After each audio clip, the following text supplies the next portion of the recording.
for the Montana Grizzlies at the end of seasons, obviously finishing with losses to Montana State the last 2 years.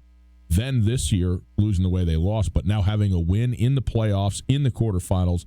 You go to a national semifinal, how much of the heartache of what has preceded this is overcome to you? All of it. All of it. No, I don't agree with that. I think that if you go to the Final Four in any given season, that it erases any and every bad part about the season, because you have now lasted through what is, in my opinion and a lot of people's opinions, the toughest tournament in college sports to get to the Final Four. And it means you've won multiple playoff games. You didn't just ride the bye. Like right now, Montana State's won as many playoff games as they did a year ago. To have a truly historic year where you move into uncharted territory, you got to win again. And I think if you're Montana, you can reach a spot that you haven't been to in a long time. And I think it's a launching point. I mean, losing the Cats 4 years in a row is a stain on these guys' legacy at Montana, no doubt. But you can negate it to such a high extent by going to the final. I think you do. I think I agree with that, but it's not complete. Like there is no, you could win a national championship and it doesn't undo 4 consecutive losses to your rival. And that's the same that's the same in both directions. I mean, that's why that game is so singular and why it has such import, good, bad, or indifferent. And so I think going to the semifinal, though, does give this Montana team, this senior class, not just we were the team that relayed the foundation for Montana to be dominant again, but in fact became, to an extent, dominant. I mean, if you are in the Final Four, you're one of the nationally elite teams in the country, period. Like, that's the beauty of a playoff, of an actual proper playoff. You have to sit here and wonder about shared conference titles and who's the better team in an unbalanced schedule, and not everybody plays each other. You went and you did it. And that would be, I think, major. It does not completely undo. I mean, first of all, nothing undoes it, but it doesn't completely. It's not like, oh, that's not even a thing now. We don't even think about that. You should, and you will. And certainly Montana State will be, regardless of outcome. But I do think it would be an outstanding accomplishment. It would be a huge, I don't know if huge is the word, it would be a significant achievement above expectation, which is a remarkable thing to say about Montana. Because usually expectations are through the roof. For decades, expectations have been national championship, which you simply cannot do better than. But coming into this season, by and large, you polled the fan base and said, what do you expect this team to be? You would not have gotten national semifinal as a general consensus answer. Wouldn't have happened. And so to do that, to surpass the expectations of a fan base, that's pretty impressive. This one. If they do it. Get to some interviews, Coulter. Our Alpine Touch Grizzly player interviews. Dalton Snead, he's the quarterback of the Grizzly football team. He sat down with him after practice on Tuesday. It was a day early because it's a short week, so this was on Tuesday. Here's Coulter talking with the Grizzly all-conference quarterback. First of all, tell me about last week. You guys were totally locked in. How good was that, just to get that bad taste of the Bobcat game out of your mouth and get back on track with a huge win in the playoffs? Yeah, we were just moving forward, obviously. For all the while, it didn't go the way we wanted to, but, playoffs started and second part of the season started, so wanted to come out and show what we had, and that's what we did. Coach Alk mentioned it's finals week around here this week. I think that's an underrated part of this whole thing. I know it's finals week at Montana State, too. I think maybe even at Weber. You guys are students first and foremost. So how do you manage the load when you have to take tests and also prepare for a football game? Yeah, it's extremely tough. I know guys are, when we're not at practice, they're studying for finals and then trying to get in all of our plays and whatnot and film. So it's really tough to balance. And I know we have guys running in and out of here practice because they have to go take finals, and then they're coming back trying to practice a lot. So it's extremely tough. What's your toughest test this week? Definitely research methods. It's my last class for my to graduate. Wow, congratulations. Yeah. So you'll walk here then when? Saturday.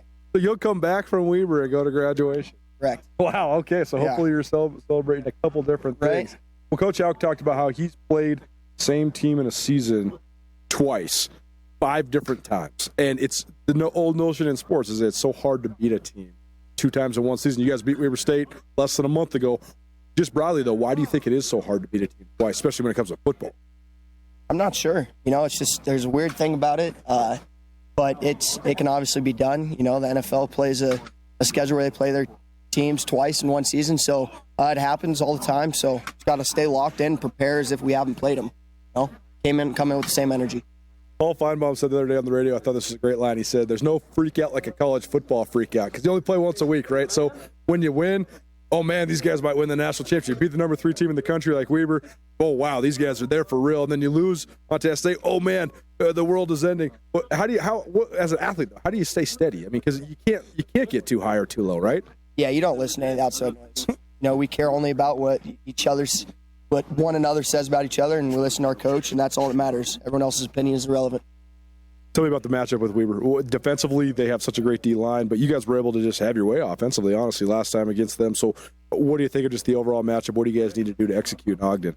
I think we got to play better than we did the first time we played them. I don't think that we did as well as we wanted to on offense, and we just got to perform better. Obviously, they've got a stud defensive line that they do, and that's their reputation, is their defense being stout. So we got to come out and perform and focus on what we got to do to win the game. The playoff system's so cool because the team that plays the best late in the year is the team that's going to win. As an athlete, how exciting is that? Where you still haven't quite hit your peak, so you're chasing that with a win-or-go-home game. Right. I mean, you catch fire, you go as far as your team will take you.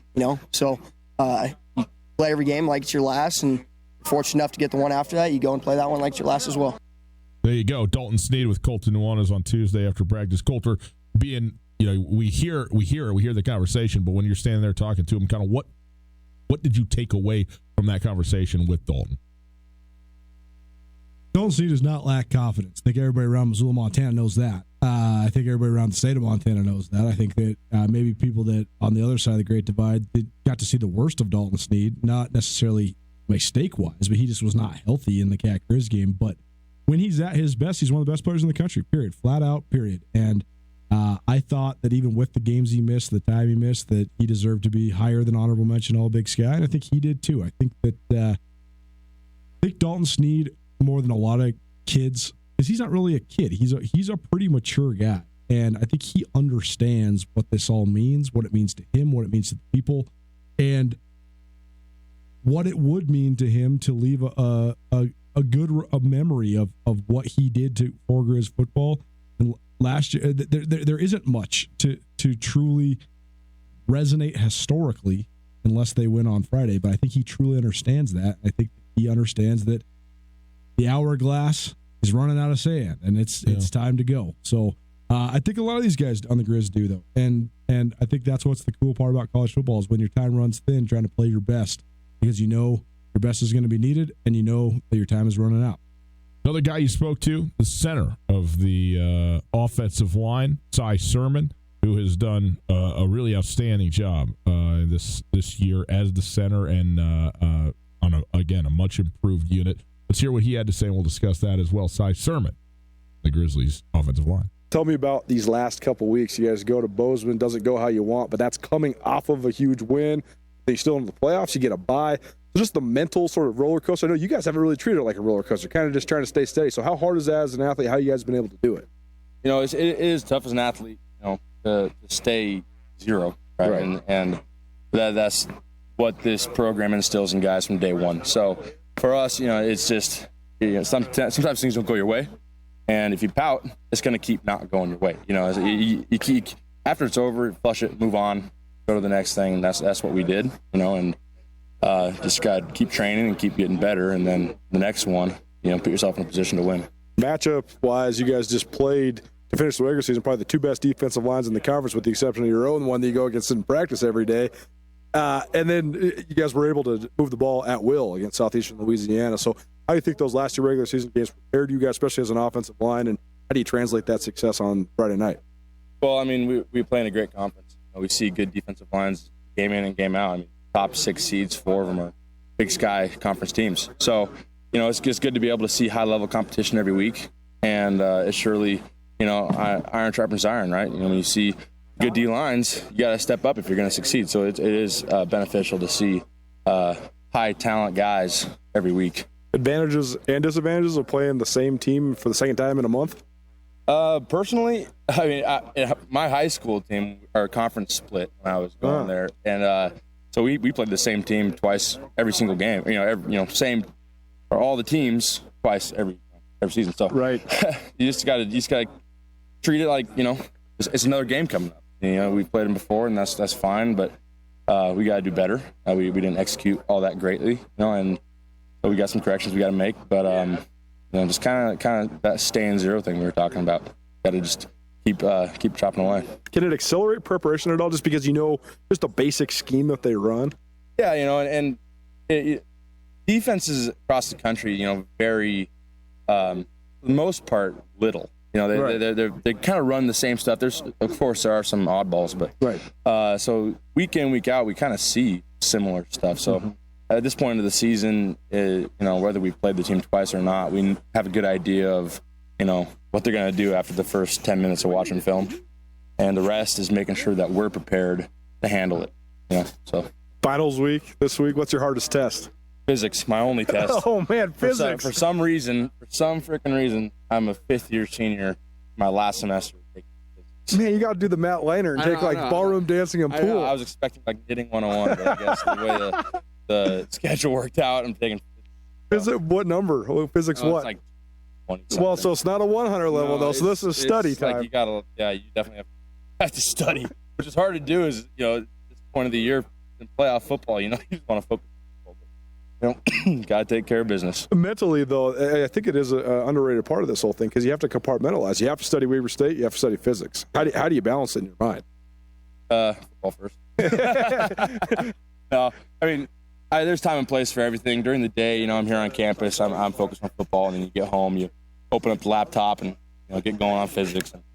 And, physics is hard, sure, but it's only one class, so right. It's not that bad. And I find a good balance between film work and practice and studying. So will you walk on Saturday then? Yeah, that's the plan. I wasn't expecting to, making this game. I figured it'd be Saturday like all the rest of them. So learning games on Friday, I believe we'll get back with a couple hours to spare. Well, so you gone through so much with these other 5th-year seniors. I know there's some other guys. Dalton just said he's walking too. So what would it be like to win a playoff game on Friday night and then graduate? That'd be something else. That'd definitely be an experience none of us would ever forget. But we'll focus. Walkins, we put the work in all our entire career to get that. So we're focusing on the game day. Walkins great, but you got to just stay focused on prep for this Friday. Last question for you. Coach Alex says he hates night games. What do you think of night games? Yeah, night games are you sit there in the hotel the whole time and stuff. It's kind of annoying to just wait around. But bottom line is, 22 guys are going to get out there on the field and play football. So you just got to stay focused and just stay locked in. And I'd love to play at noon, but that's the hand we were dealt. Yeah, no doubt. Cy Sermon, center for the Montana Grizzly football team, and it is easy, man.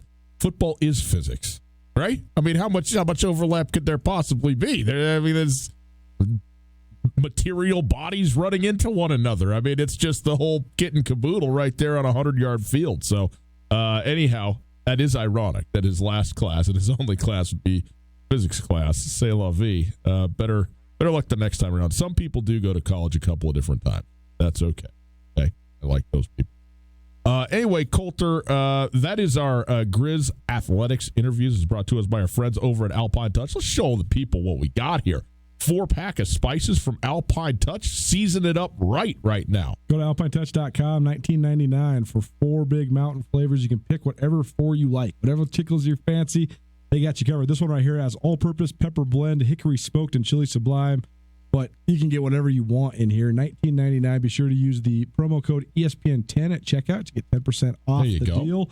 And if you give us a call right now, it'll be the last one for a little while, so you guys better call 329-1899. Got one of these for you for free. We'll send it right to your doorstep. Give us a call right now. First caller, 329-1899. I will forward your address to for the boys up in Choto, and they'll send you 4 big mountain flavors. Alpine Touch, go hit them up at alpinetouch.com. Great for holiday gifts and gifts of all sorts. Alpine Touch, Montana Special Spice. Ed McCaffrey to Northern Colorado.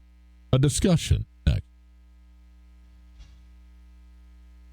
If you're looking for a charming neighborhood hideaway, come into Katie O'Keefe's.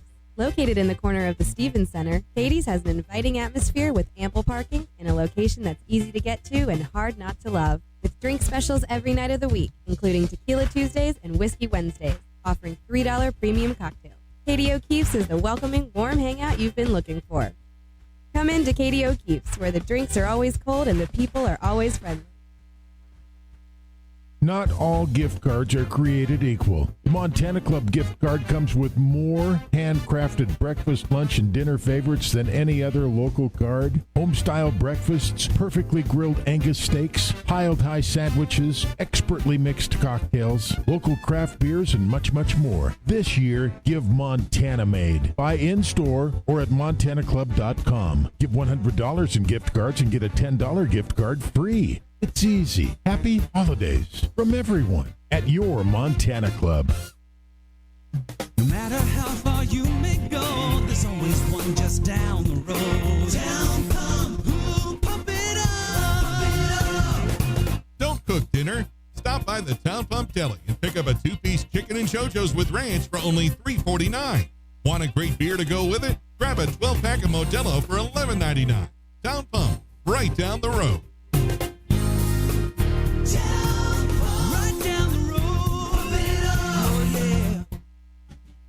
Hey there, Colter Nuanez from your favorite daily sports talk show, Tootell Nuanez. I'm here with Tom from Aspen Sound. Tom, last winter I got a sweet car starter. It's something I think everybody needs. You know, Colter, I couldn't agree more, and my wife sure thinks so too. We've got a lot of sweet deals. We actually have it capable now. You can start it from your phone from anywhere you'd like. We have 2-way remotes that'll confirm to you the vehicle started all the way down to our basic package starting at just $299 installed. Come on in and check us out. Hey, it's Colter, and I'm here with Catherine from The Advocates. If you've been in a car accident or need help dealing with the insurance companies, you should give The Advocates a call. They can tell you if you have a case right over the phone. That's right. It doesn't cost anything to call, and we'd be happy to talk to you and assess your situation. You don't want to have to deal with contacting the insurance companies and setting up a claim. We can do that for you. We take the hassle out of the process, so you can just focus on getting better. There you go, folks. If you've been injured in an accident, give The Advocates a call. 406-640-4444 or online at montanaadvocates.com. You deserve The Advocates. The HIP Holiday Market is back, celebrating its 11th year. Support Lowell students and teachers while shopping for great holiday gifts from over 50 local artists at Lowell Elementary School. Saturday, December 14th from 10 till 4. Enjoy live music, tasty treats from their renowned bake sale, the Big Sky Grub Truck, prize drawings, a visit from Santa, and all kinds of holiday cheer. It's the 11th annual HIP Holiday Market on the 14th from 10 till 4 at Lowell Elementary, 1215 Phillips Street. The HIP Holiday Market is back. ESPN Missoula. Good evening, Ryan Tootell, Colter Nuanez, 102.9 ESPN Sports Center. Dante Olson, Montana's All-American senior inside linebacker, was named one of 3 finalists for the Buck Buchanan Award earlier this week. The Medford, Oregon native finished as the runner-up to Zach Hall of SEMO last year. The Big Sky Defensive Player of the Year has piled up a record 165 tackles and 11 TFLs this year. He is a finalist along with Nichols defensive end Sully Lake and James Madison defensive end Rondell Carter. The winner of the award will be announced in Frisco, Texas next month. Leading up to the FCS National Championship game, Olsen and the Grizzlies need 2 more wins to advance to the title game for the first time since 2009. Northern Colorado has their man after firing 9-year veteran Ernest Collins Jr. Football Scoops reporting the Bears will hire longtime Denver Broncos wide receiver Ed McCaffrey to be the new head coach. McCaffrey, currently the head coach at Ballard Christian High School in Highlands Ranch, Colorado, a suburb of Denver. Sacramento State head coach Troy Taylor won the Eddie Robinson Award on Thursday as the FCS National Coach of the Year. The Big Sky Conference Coach of the Year led Sac State to a 9-4 record that included the program's first Big Sky title and first appearance in the FCS playoffs. After earning the number 4 seed in a first-round bye, Sac suffered an upset, though, to Austin P 42-28 in Sacramento last weekend.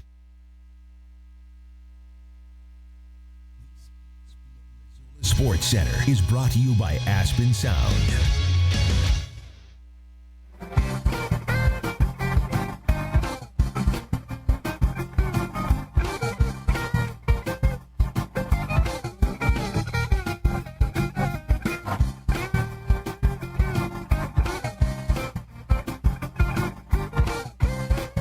Ed McCaffrey to Northern Colorado.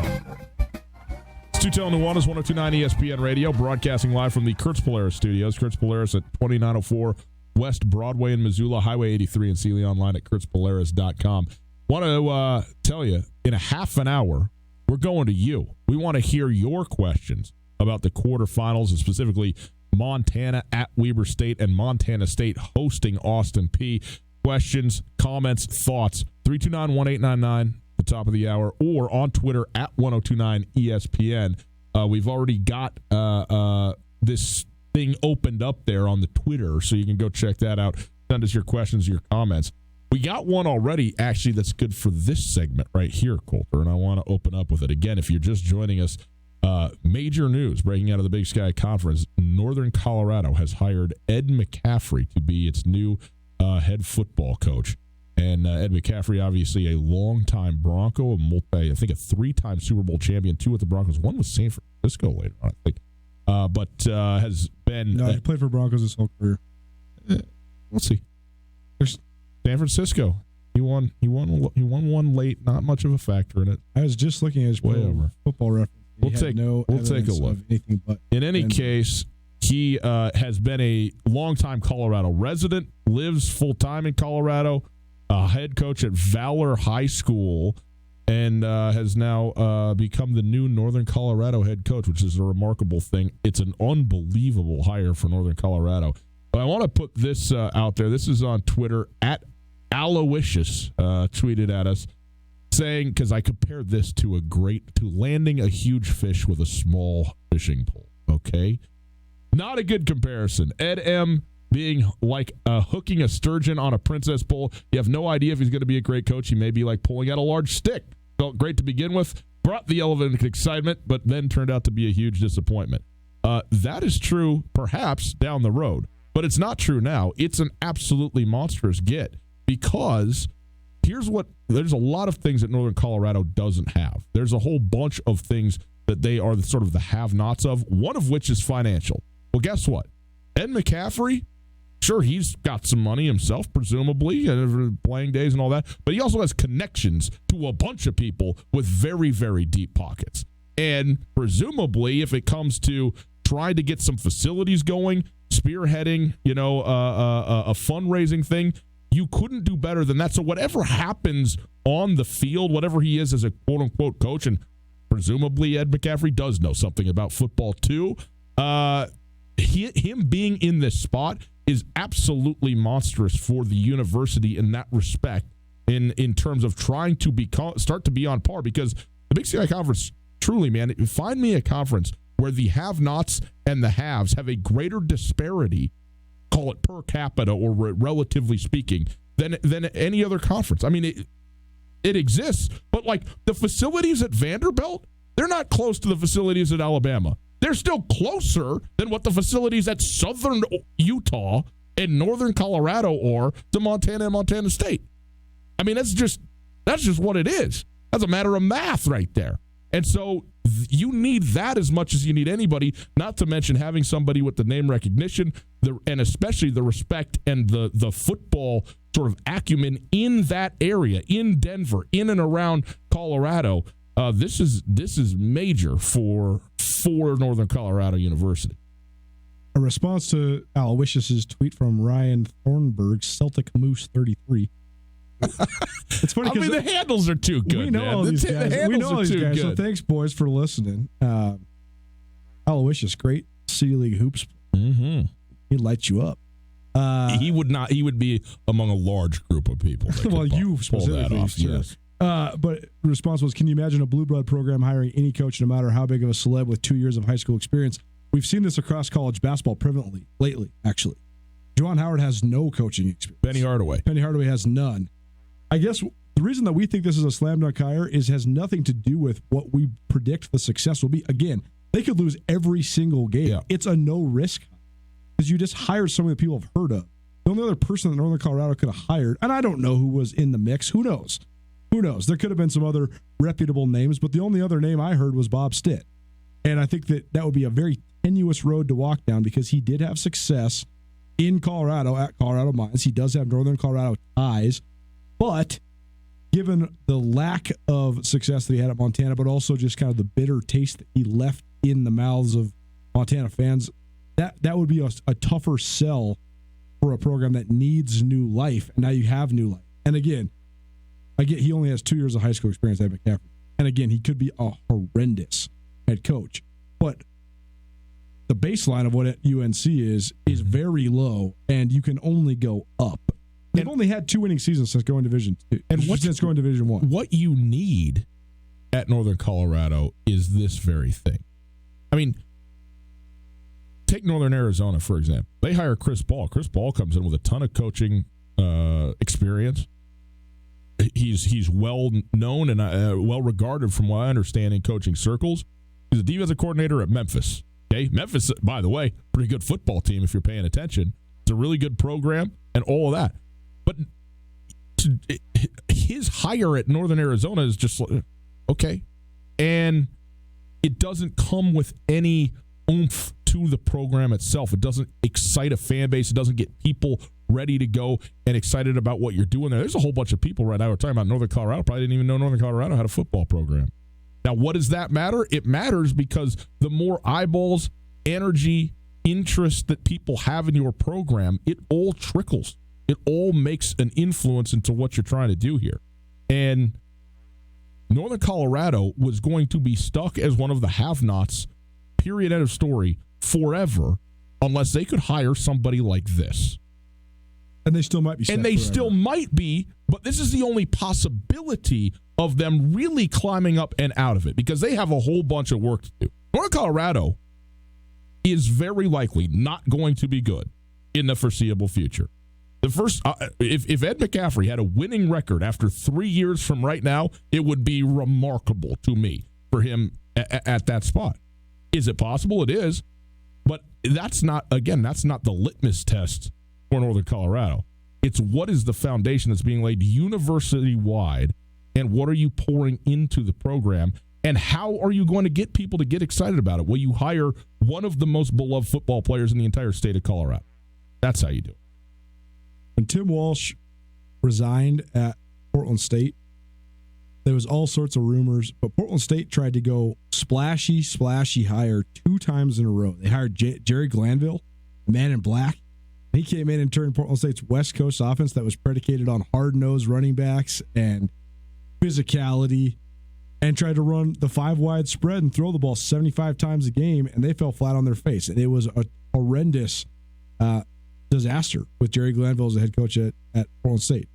Then they hired Nigel Burton, who at the time was the up-and-comer. I mean, he was the hot name. He was Chris Alt's stud defensive coordinator who was in his late 20s, and he was already one of he was the defensive coordinator on those Nevada teams when Colin Kaepernick was the quarterback. When they won 10, 11 games a couple years in a row, they were actually like not just Mountain West relevant, but nationally relevant. Mm-hmm. And he takes the job, and he's a disaster as well. And then they get Barney, and Barney is a way better fit, and all of a sudden Bruce Barnum got him in the playoffs. And so sometimes the splashy hires can leave you with egg on your face, but the fact of the matter is that Northern Colorado went Scott Downing and Ernest Collins Jr. during the Big Sky era so far. They had to do something. Mm-hmm. You have to at least give any semblance of a booster pool that you have an idea that you're trying. You know, I mean, we love Ernest Collins Jr. Great interview. He's a great guy. He's fun to hang out with. He's 52 games below 500. You have to give people that have endured that. If there is very few left, I'm sure, that are giving money, you have to give them some glimmer of hope, and that's why this is a great hire. Yeah, no, it's an absolutely phenomenal hire, and you can't. There's no way to judge. Like we won't know if the man Ed McCaffrey is a good football coach for some time, but you can say that the hire by the AD today, fantastic, absolutely fantastic. Tootell, Nuanez, 102.9 ESPN Radio. What does this mean for these two programs, Cal Poly and Northern Colorado, that have been the bottom third of the Big Sky Conference for a long time? Well, Cal Poly was in the playoffs 3 years. Cal Poly's made the playoffs 3 times since they joined the Big Sky Conference. Almost everybody outside of Idaho State has been in the playoffs at some point. All I'm saying, though, is that the last 2 years have been anomalous for Cal. Have they? They have. Absolutely. Cal Poly's been in the playoffs 5 times this decade. That's more than anybody else in the West besides the Montana you just schools said and Eastern 3. Now, Washington. how did it get to 5? No, this century, I said. Listen to the words that are coming out of my mouth. Since joining the Big Sky in 2012, they've made the playoffs twice. They've made the playoffs 5 times in the 2000s. Okay. And they've had winning records more often than not. They had a 1-win season 2 years ago, followed it up with I think 5-win season last year, and then they had 4 wins, including only 2 Big Sky wins this year. But I mean, they've had better teams more often than not. But again, okay, so if they're not in the bottom third, okay, maybe they're 7th or 8th out of 12 or 13, depending on how you want to go about it and how far back you want to go. But the point is that they are one of the, from a football standpoint, and really only from a football standpoint, they're one of the have-nots. They're one of the haves from basically any other standpoint that you want to take a look at. But that's part of the reason that they haven't been able to be successful in football in a consistently meaningful way. Okay, they have high watermarks, but they're not consistently a good team that you sit there and you go, oh man, we got to deal with Cal Poly. It's always like, oh well, okay, here's the triple option coming again. Can we figure out how to deal with that? Can the defense, strap it up and be ready to go against a triple option team? With Bo Baldwin being there, and with Ed McCaffrey being at Northern Colorado, presumably it's a long road to hoe, and there's a lot of time and work that goes between this hire and success on the football field. But also, I mean, who else would these two schools have ever been able to get to come to them that you would be more expectant and even optimistic about being able to pull off a very difficult task like that? UC Davis had never made the FCS playoffs. Right. Year 2, they go. Troy Taylor comes to Sac State, and Sac State has never been in the playoffs in its history. Eddie Robinson, Coach of the Year. They get the 4 seed. Yeah. So, I mean, the Troy Taylor dynamic, Troy Taylor didn't play in the NFL. Oh, he did actually play in the NFL for the New York Jets for a couple years. He's not the level of player Ed McCaffrey did, but he was a guy that has been a name of recognition around that area for a really long time, from his time playing quarterback at Cal, to his time with the New York Jets, to his time working with media for the University of California, Berkeley, to then at Folsom High School. And you saw just the instant energy that was added to the Sac State program because of not only a respected guy, a reputable guy, but a guy that people in the area knew who it was.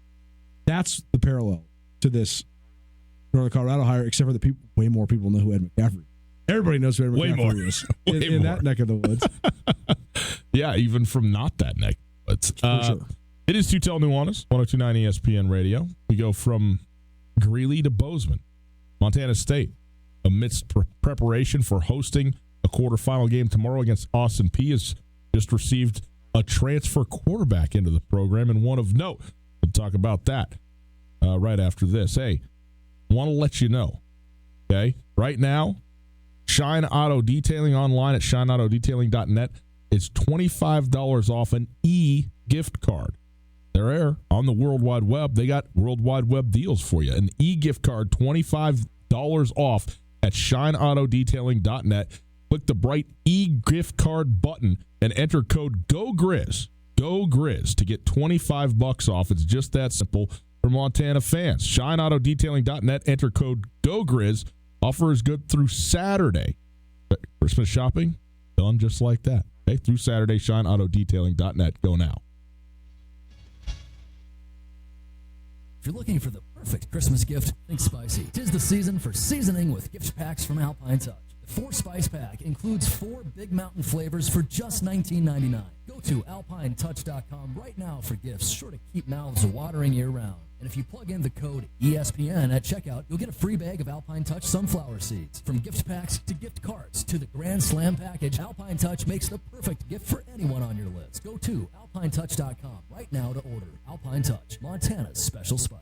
In Western Montana, we know shopping local matters. And you may think you'd pay more for the quality and customer service that comes with it, but not at Selway Armory. Selway Armory is locally owned with knowledgeable specialists that can answer your questions. In addition to the expertise, though, Selway Armory also has a bigger selection and lower prices than the box store. When you're in the market for firearms and accessories, save money with experts at Selway Armory. Selway Armory, 2825 Stockyard Road, Unit E6, and online at selwayarmory.com. Katie O'Keefe's has been a neighborhood favorite in the corner of the Stevens Center for years. But if you haven't been into Katie's lately, come on in and make sure to turn left. Downstairs bar is completely remodeled with one of the biggest, best spaces anywhere in Missoula to watch games, play games, and hang out with all your friends. Katie O'Keefe's is your horse racing simulcast headquarters in Missoula. Come into Katie's and turn left for cribbage, darts, pool, and much, much more. Katie O'Keefe's, where the cocktails are always cold and the people are always friendly.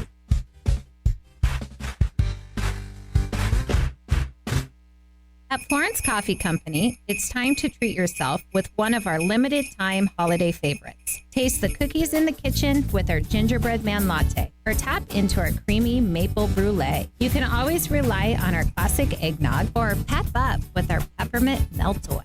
Hot, blended, or even iced, our limited time holiday favorites are here through December only. Come to any Florence Coffee location or go to florencecoffeeco.com. Florence Coffee Company. Ready, set, go. Have you looked at the calendar? It's time. Forget those high-interest credit cards. Apply for a holiday loan from Farmer State Bank. Holiday loans feature low monthly payments that are easy to budget for. On approval, you'll have the cash you need for a holiday to remember. Whether it's shopping, travel, whatever. Get the details and apply today at Farmer State Bank or Montana Bank since 1907. Equal housing lender and member FDIC. Registration for Kiwanis basketball is open now through December 18th. Kiwanis basketball gives middle school boys and girls an opportunity to compete on the basketball court in an environment that is fun and promotes good sportsmanship. It is a free program that is supported through the fundraising efforts of the Kiwanis Club of Missoula. Visit MissoulaKiwanis.com for info and to register.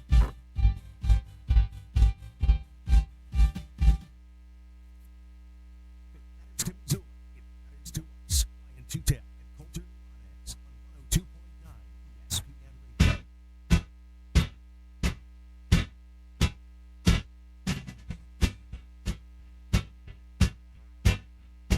Radio. Another day, another quarterback. Montana State. It's Tootell Nuanez, 102.9 ESPN Radio, broadcasting live from the Kurtz Polaris studios. Kurtz Polaris at 2904 West Broadway in Missoula, Highway 83 in Sealy. Online at kurtzpolaris.com. If you are looking for us, by the way, on Twitter, at Gus Tootell, at 1029 ESPN, and at Skyline Sports MT. We'll take your questions at 1029 ESPN and also over the phone at the top of the hour. But first, Coulter, significant transfer to Montana State University. Matt McKay, a sophomore quarterback who's transferring from North Carolina State, the Wolfpack of NC State. In fact, had 5 starts at NC State in the ACC, and is now transferring to Bozeman. He joins Tucker Rovig and Casey Bauman, notably, but several other players, Ruben Beltran, Blake Thielen, John Knight, all on the roster at this point as quarterbacks there. Casey Bauman, you say him? Yep. And also Tommy Malott, by the way, who's incoming. We'll see if he's a quarterback. As well as Grady Robinson, who is the Kingco Player of the Year over in Sammamish, as well as Jake DiAgostino, who led the Bozeman Hawks to the state championship this last year. Well, I mean, there's enough snaps to go around. I mean, they play 9 or 10 quarterbacks, right? Here's the thing. Montana State has 19, count them, 19 former quarterbacks on their roster. You want to know who the number 1 quarterback recruit out of the state of Washington was his senior year of high school? Amandre Williams, all-conference defensive end. Pretty good. I mean, I'm just saying, like, Choate, there's the joke that Choate can't evaluate quarterbacks, but the reality is Choate does nothing but recruit quarterbacks because he realizes that at the high school level, likely the guy who's best athlete. He's your best athlete and probably your best leader. Right.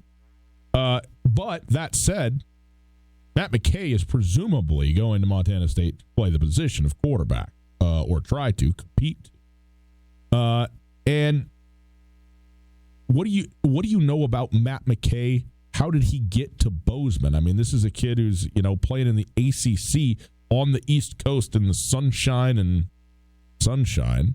not just the FCS but Power 5 FCS. So okay, guys transfer all the time. I get that, but when you land in Bozeman, Montana, how does that go and where did that come from? Do we know? I know he was on a visit last weekend, so he saw the playoff game.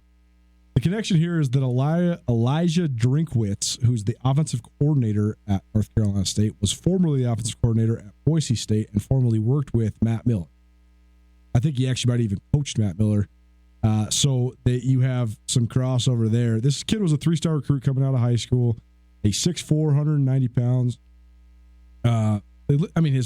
His 24/7 Sports says he's a pro-style quarterback, but he can run. He's a mobile guy. He had offers coming out of high school from Old Dominion, Pitt, Temple, West Virginia. Also had interest from East Carolina, North Carolina, Virginia Tech, and Wake Forest. So, and also Dave Dorian, who's the head coach at NC State, has State of Montana ties as well. Yeah, he was a former assistant at University of Montana. Yep. He actually was he coached under Rob Ash at Drake, and before Rob Ash went to Montana State. So he's got a little crossover as well. But I think maybe the main connection is the Boise State side of this thing. But we'll see. I mean, if I would have told you when Tucker Rovig took over, because we thought it was a controversial decision when Tucker Rovig took over 3 games into the year. Yes, we did.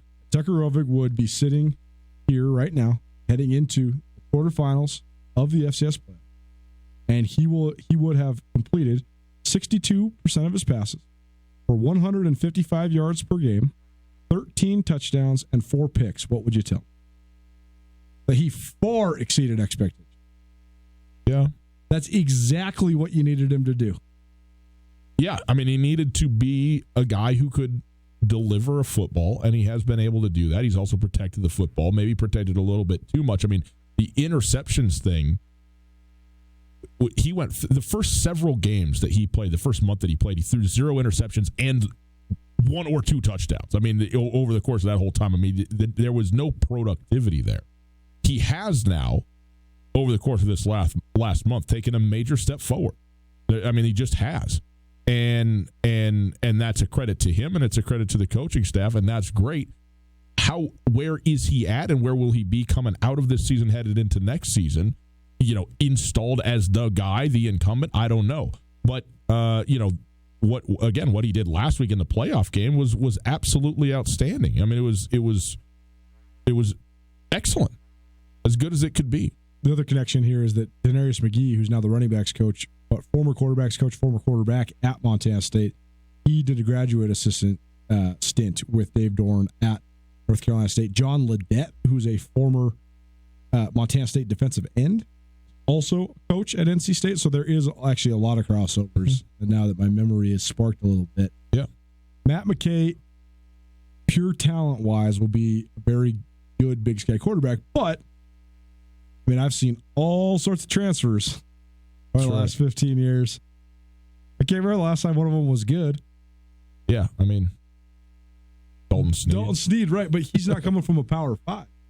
That's true. Dalton Snead is guys that have like an FCS mentality, like a little chip on your shoulder. Like you went to UNLV because you probably didn't get recruited by that many other schools, so you have that chip. That guy can make it. Like Travis Johnson is one of the great athletes that I've ever covered. He's terrible at quarterback. Like the first time you watch him throw it, you're like, that guy was the number 2 quarterback recruit in the country. Huh? How? Did you guys only go to half the states? Like, what's the deal? Yeah. So, I'm only talking quarterback. Yeah. There's been all sorts of great FBS drop down guys that have been at other positions, but the quarterback guys, like, I mean, this will be the 3rd high level FBS quarterback that Jeff Choate's brought in 5 years. Yeah, I mean, his ability, Jeff Choate even said, maybe one of the issues here, or, the first 4 years I think he said inability to identify a quarterback or something along those lines. It certainly hasn't been for lack of effort. And I mean, he's bringing guys, he's brought a bunch of guys in, he's recruited a ton of guys, he's transferred a ton of guys, and obviously, is you think, well, why can't you just find somebody? Well, I mean, it's not that easy. There's a lot of college football programs that have bad quarterbacks playing. There's a lot of every program. Half the quarterbacks in the NFL aren't any good. Well, up to the par of competition. They're obviously exceptional compared to everybody else that's available. But there is such bad quarterback play compared to the level of competition right now in the NFL. Yep. It's true. I mean, how many teams in the NFL are actually satisfied with who they got? Yeah, it's a hard position to fill, and it's just hard to get it right. And I think that coaching is a big part of it, but also scarcity is a big part of it. And so you bring in. I also think that when you're anointed as a big time recruit early on, it's bad for the mentality of a kid. But the other positions, you get that beat out of you so quickly. Mm-hmm. Like, unless you're Mario Williams or Jadeveon Clowney or Chase Young, when you go to Ohio State, then the first year you're playing dudes who are whipping you. Whereas quarterback, you're just entitled until you fail. You're just fast tracked to being the dude, and then when you fail miserably, and you have no idea how to fail. And I think that's what we see so often with these guys, and I think that's why guys that are incubated but also have way less of the bright spotlight on them, like Josh Allen and Carson Wentz, get to develop all the way to the point where then they're NFL stars and they're so much more ready. Yeah. How many guys have gone to that Elite 11 showcase and then gone on to be? I mean, Jimmy Clausen is the norm, not the exception. You know what I mean? Totally. Like, the guy's the number one quarterback recruit in the country, goes to the Notre Dame, and is never for a second as good as people thought he was going to be. Well, it's been going on forever. It's almost yeah. I mean, it's Todd Marinovich was the classic example, right? To be a dude when you're 17 is very different from being the dude when you're 27. Like, I mean, you got a decade of just existence that changes everything.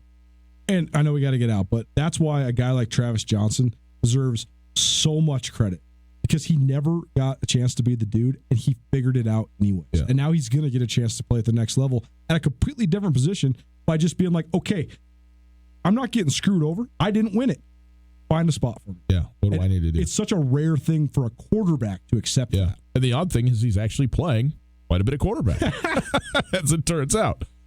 Tootell, Nuanez, 102.9 ESPN Radio. Hour 1 in the books. Hour 2 straight ahead. What are we doing? Whatever you want. Give us a call, 329-1899. We're taking your questions also on Twitter and Instagram at 1029 ESPN. You go on there. We got several questions from the social medias that we're going to relay and answer. But if you want to call and talk to us directly, 329-1899. Talking Cat, Grizz, football, FCS quarterfinals, whatever you want to talk about, the programs, the games themselves, you take it where you want to. We want to hear from you. 329-1899 at 1029 ESPN on Twitter. Back after this. Hi there. It's Life Walk Time. Well, more like Life Walk Time, great, not feel and time. Now, some tire places come off. They don't need some time. And what about you? Because all of those services shopping. That's why we offer more tire help. Stop by. Life Walk Time. Life Walk Time. Do it like that. On Russell, across from the fairground. No matter how far you may go, there's always one just down the road. Town Pump, pump it up. Get energized at your local Town Pump. Monster or Reign energy drinks, 2 for $4. And 12 packs of Coke products are only $4.99. Town Pump has everything you need to get you through the day. They're right down the road. Town Pump, right down the road. Pump it up. Oh, yeah. This is Mike Nugent with Berkshire Hathaway Home Services. Berkshire Hathaway provides Western Montana with full-time real estate professionals for you whenever you need us. Our reputation as the state's most knowledgeable and available real estate group has helped build unmatched trust in Garden City and statewide. If you have been thinking of making a real estate move in the short or long term, give me a call. No pressure, no expectation. Just professional opinions and service at whatever pace you are comfortable. Give me, Mike Nugent, a call today, 531-1802. And remember, every question, good day. The biggest season in sports is shifting into overdrive, and the Desperado Sports Tavern has the fuel you need to make it to the finish line. By now, you've heard that the Despo serves the best wings around, but did you know they have a full menu with burgers, nachos, chicken strips, sandwiches, cheese sticks, and even steaks? Fill your tank, then wash it down with an ice-cold beverage or two. Keep your head in the game with 32 HD TVs and room for the whole crew. The Desperado Sports Tavern on South Russell across from the Y.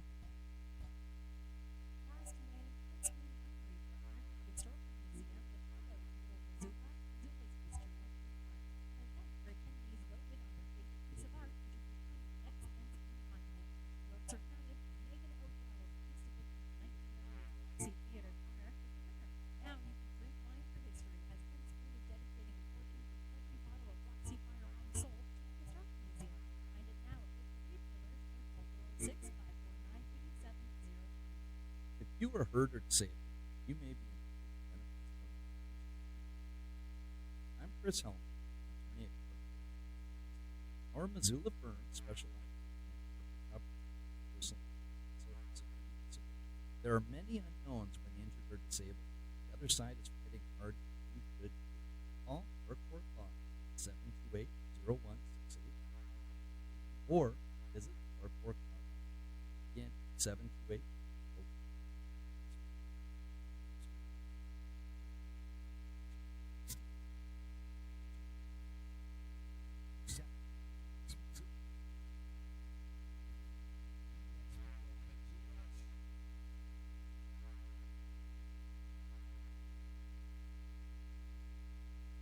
How about if I turn my mic on? Good afternoon. Ryan Tootell, Colter Nuanez. Here's some sports news for you. Dante Olson, Montana's All-American senior inside linebacker, was named one of 3 finalists for the Buck Buchanan Award earlier this week. The Medford, Oregon native finished as the runner-up to Zach Hall of SEMO last year. The Big Sky Defensive Player of the Year has piled up a UM record 165 tackles, including 11 TFLs. He's a finalist along with Nichols defensive end Sully Leitch and James Madison defensive end Rondell Carter. The winner of the award will be announced in Frisco, Texas next month, leading up to the FCS National Championship game. Olson and the Grizzlies need 2 more wins to advance to that game as a team for the first time since 2009. New coaches everywhere. Northern Colorado hired former Denver Broncos wide receiver Ed McCaffrey to be their new head coach. McCaffrey, currently the head coach at Ballard Christian High School in Highlands Ranch, Colorado, suburb of Denver, and one of the all-time great coaches in the history of the Big Sky Conference. Bo Baldwin back in the league, hired as the head coach at Cal Poly. Baldwin led Eastern Washington to 85 wins, 5 playoff berths, 4 semifinal appearances, and the 2010 National Championship. Sacramento State head coach Troy Taylor won the Eddie Robinson Award on Thursday as the FCS National Coach of the Year. The Big Sky Conference Coach of the Year led Sac State to a 9-4 record that included the program's first Big Sky title and appearance in the FCS playoffs.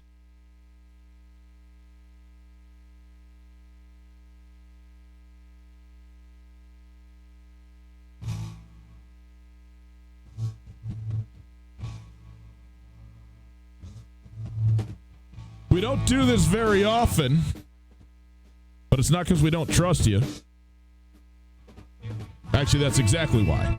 We do not trust you, but we'll see what happens anyway with your questions and our answers, and we're going to have a grand time. It's Tootell Nuanez, 102.9 ESPN Radio, broadcasting live from the Kurtz Polaris studios. Kurtz Polaris at 2904 West Broadway in Missoula, Highway 83 in Sealy. Online at kurtzpolaris.com. If you missed anything in the first hour of the show, check it out on the podcast. The podcast available wherever you get your podcast. Just search Tootell Nuanez, download it, subscribe it, listen. We appreciate that. We are on track, Colter. How about this? To clear 100,000 downloads this year on the podcast. That's very, very cool. We appreciate that. All you listen out there on that. Wingate by Wyndham Hotel, they're the ones who help bring that to you. So we appreciate them there as well. 329-1899. We're taking your calls on the phone. We are taking your Twitter questions on the social medias at 1029 ESPN. We go now to the Regis Brothers RV phone line. We go to Terry, who's got the first question for us, presumably about Cat or Grizz football, FCS quarterfinals in general. Hi, Terry. How you doing? Oh, real good, boys. How are you? Doing great, Terry. What's your question, my man? I just want to know if you guys agree with my Grizz MVP for the season thus far. Ooh. Who you got? Let's hear it. Adam Wilson. I went on a 20-minute rant. Yes, he did. About all of the people that I thought got jobbed in the Big Sky Conference. Thanks for calling the question, Terry, by the way. They got jobbed in the Big Sky Conference all-league stuff. And I thought Bryce Sturck should have been a first-team guy. I thought Dalton Snead should have been higher than honorable mention. Adam Wilson's name's not on the list. How? It's not possible that he's not on a first or second team list, to say nothing of a third or honorable mention. Like it's almost as if half it's almost as if half or more of the teams that played Montana, because Montana rarely, if ever, punted against them, didn't watch him. Every time he did punt, he's been lights out. Yeah. By the way, I would not put him as team MVP for the record, but I would put him as most overlooked and highest. He might be highest performer at his position. I mean, that's doing his job. Doing his job the best you can do your job. It's pretty good. 329-1899. The call 329-1899. You got questions for us about Cat or Grizz football, and especially about the playoffs as well. You certainly can do that. How about this? From at Celtic Moose 33, would you rather face a rematch in the playoffs of a regular season foe that you had beat or that had beat you? Very good question, Coulter. You got to go play a team a second time, which Weber State and Montana both do against each other. Would you rather be playing in that game against a team that you had lost the first time around or a team that you'd beaten the first time around? Lost. To me, the question is 98% lost. You're in a better situation, I think, just for a lot of reasons. And it's not about the game, it's about the prep for the game. It's about the week to get ready for the game. And when you get spanked the way that Weber State got spanked, I bet they had a pretty good week of practice. That would be my bet. The 2% where I say maybe better to win, when I analyze this game, my thought is this, Coulter. If Montana ends up ahead early, let's say it's 10-0 at the end of the first quarter, I think that the mental games really start to play in the Weber State psyche, because you start to sit there and go, oh, wait, maybe this team really is just better than we are. And so I think, normally throughout this season, Montana has been a kind of feel it out in the first quarter, 20 minutes of a game, and then has been just, unstoppable coming out of the break and in sort of the middle third of these football games. They've just been absolutely outstanding. The last 5 minutes of the first half and then coming in through the third quarter have been unbelievable. I think that the first quarter of this game is huge against Weber State for both teams. And I also contend that if it's close at the end of the first quarter, I think and I hope it will be close for the whole game. Could be wrong about that, but it is possible. But I think that Weber State needs to stay in and or be ahead of Montana in order to allow a level of confidence about playing Montana that shouldn't really exist. They should be angry. They should be ready to go. They should be fired up. I don't know. And they will be confident in virtue of them being a really good team, but I'm talking about confident against another team. Now, I don't know. That's just me. Maybe I'm coming at it the wrong angle. Maybe all these kids and their coaches are just superbly confident all the time. So maybe that goes out the window, but I think that's a big deal in this game. What do you think? I think that Weber State has been superbly confident against almost everybody that they've played, but I think that there's at least a question as to what they perform like when they play a fellow physical team, a fellow team that likes to brawl and mix it up. And when it's no question who is the tougher team, and the answer is Weber. Yeah, they've been great. They need to prove that when another team comes and hits them in the face that they can fight back. They can't just be a first-round knockout type of team. They have to be able to fight back. So I agree. I don't know. It's going to be an interesting feeling out process in this game. Whoever seizes the momentum first, I don't know. That's not necessarily going to be as important as whoever can maintain the momentum for a long stretch. Tootell, Nuanez, 102.9 ESPN Radio. If you want to give us a call, we're answering your questions about the FCS playoffs, about Cat Grizz football in the quarterfinals. 329-1899, the phone number. 329-1899, the phone number. We also are answering your Twitter questions, and so we will take those at 102.9 ESPN. We go again to Twitter. At Shane Driscoll says, with a total both ways of travel of around 5,500 miles over the 8 days leading up to the game and an extra short week, no first-round bye, an altitude kicker, does AP run out of gas, that being Austin Peay, before the end of the game in Bozeman? I think it's a really good question because I think there's a lot of factors that are not about football on the field that work against Austin Peay in this game. Talking about a night game in a cold weather climate that you're not accustomed to, a short week of preparation, which is short for both teams, but not having the bye week. And they went from effectively Nashville, Clarksville, just north of Nashville, Tennessee, to Sacramento, California, and back, and then now to Bozeman, Montana. As Shane, thank you for doing the legwork, by the way. 5,500 miles total right there in less than a week's time that they had to make that travel and play in 6 days. I think that matters. I think that matters tomorrow night in Bozeman. I don't know how much. I don't know how big of an influence it'll be. I think Austin Peay's a really good football team, and I think they're a good matchup for Montana State, frankly. I mean, what they do, I think both these teams will be strength on strength. And so, we'll see. I like Montana State in this football game. I really do. Part of my like of Montana State is all of those factors combined for Austin Peay, where we saw Maine do this last year, man. Maine went to Ogden and hammered Weber State. Yep, and then had to come back to Eastern. Went back to Maine and then went to Cheney and got whooped. Got flat whooped. And it was two completely different football teams, and there's certainly many factors going in there. One of those, though, is just the constant back and forth of travel. I mean, you watch NFL teams. You're an East Coast team. You got back-to-back games. You got to go play in L.A. and then Oakland. They just stay in California sometimes, right, Coulter? They just, hey, forget it. We're here for the week. It's all good. I thought that two things here. First, we had Mark Hudspeth, head coach of Austin Peay, on the show on Monday. And I think that there's just a complete lack of knowledge of what they're getting into. I think when you're coming across the country from Clarksville, Tennessee to Sacramento, California, it's pretty easy to know all the lay of the land in Sacramento, even if you've never stepped foot in California's capital. It's an enormous city, an enormous metropolitan area. That's the capital of the largest state in the United States of America. Well, not the largest. The most populous. There you go. That's a lot different than Bozeman, Montana. What? And it's not as if the internet doesn't exist in Montucky or whatever, but right.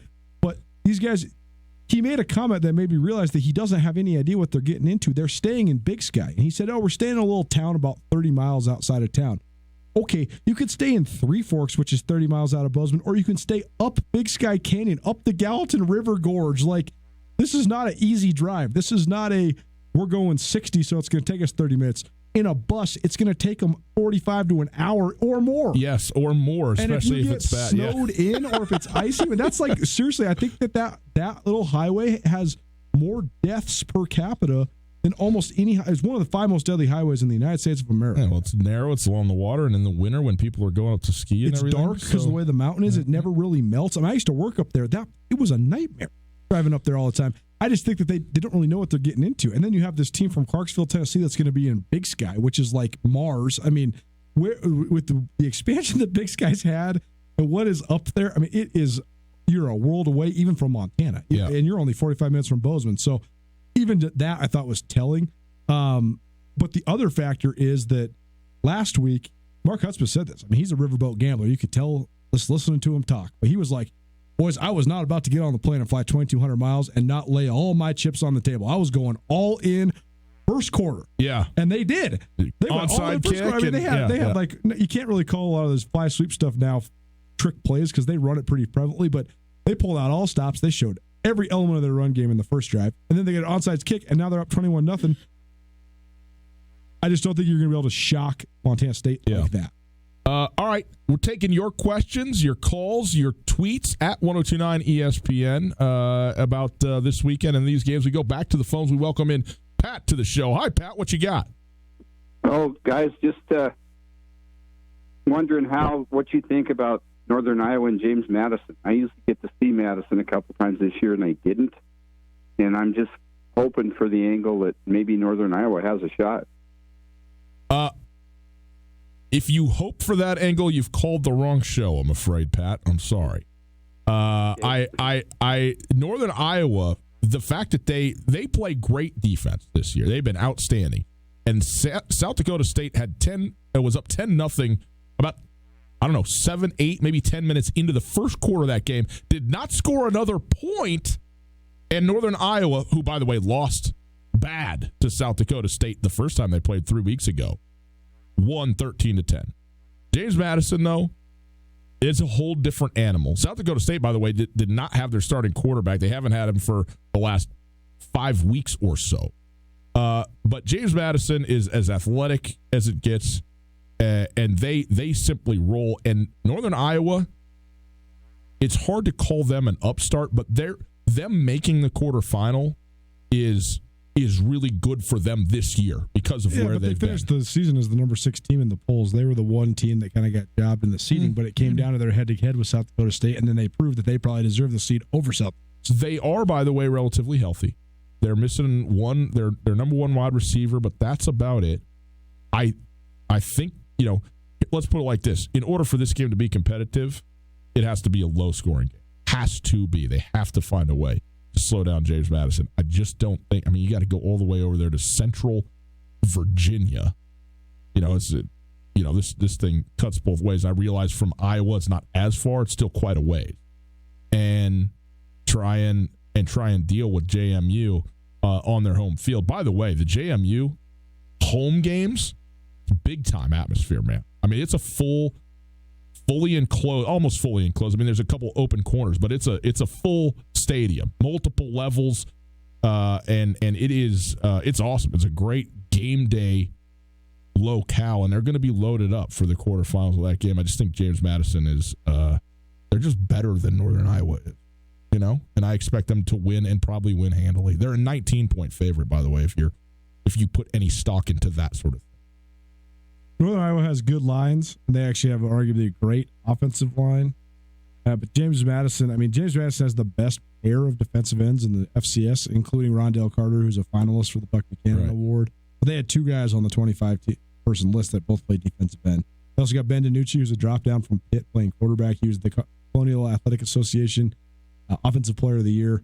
And they've done a better job of navigating and nailing the transfers that are available in their area than any other team in the FCS, period. And it's why they've been able to go through multiple coaching changes and still be able to maintain being nationally elite. But that said, in the playoffs, you just never know, man. You never know what the effect that momentum will have, and the effect that sometimes teams just don't show up to play. I mean, I think that Austin Peay they jumped all over Sac State, but also Sac State just didn't show up. You never know that's going to happen. If you want, the best I can give you on this, if you're rooting for Northern Iowa, it's this. Mark Farley is unflappable. He's been at this school for high teens of seasons, coming up on 20 years. And he's been hugely successful at Northern Iowa.